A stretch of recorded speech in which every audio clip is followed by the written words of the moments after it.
I'm Cub Llewellyn Davis. I am the face behind the Charity Digital webinar series on cybersecurity. I'm here today to tell you about the simple steps that every charity should be taking to better protect themselves online. Backing up your data is a great first step in your road to better cybersecurity. It simply means making a copy of all of the important information in your charity, whether that be your beneficiary details, supporter information, data around how your charity operates. It's not just a good way to recover from a cyber attack, but also very useful if you were to suffer a flood, a fire, or a burglary of your office or your home.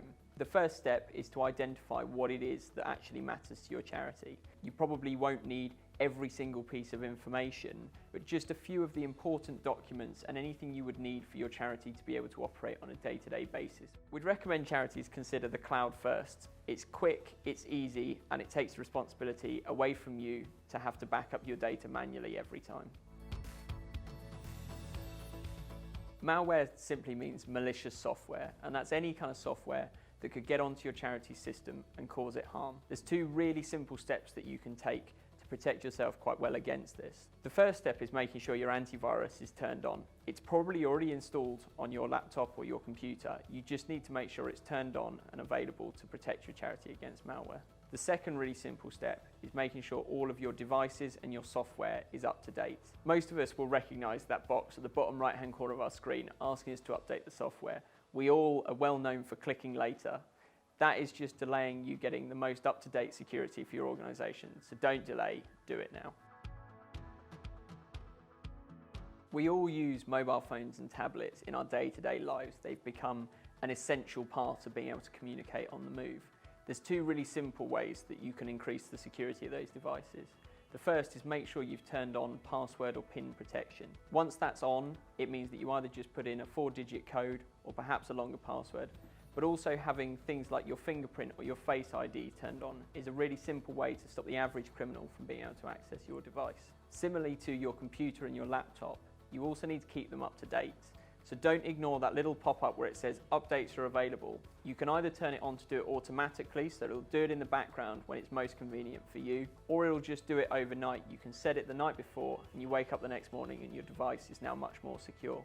Don't forget to make sure that the apps themselves are up to date, and don't ignore that little pop-up box where it tells you they need updating.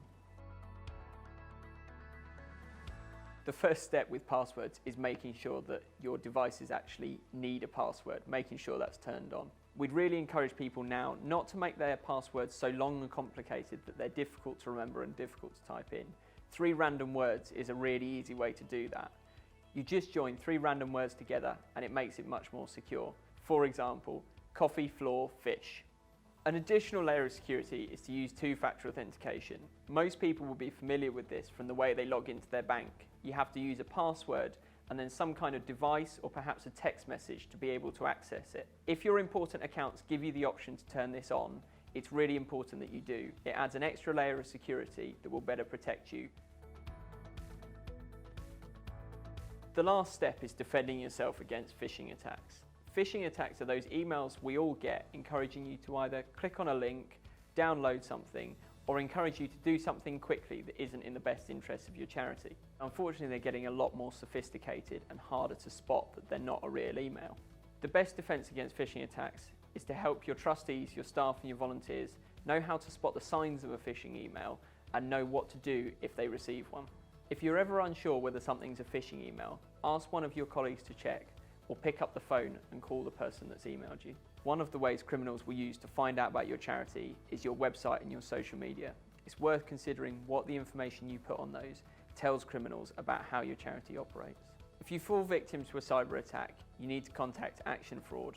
They're the police's live 24/7 reporting centre for cybercrime and fraud. You can do that through their website or on the phone.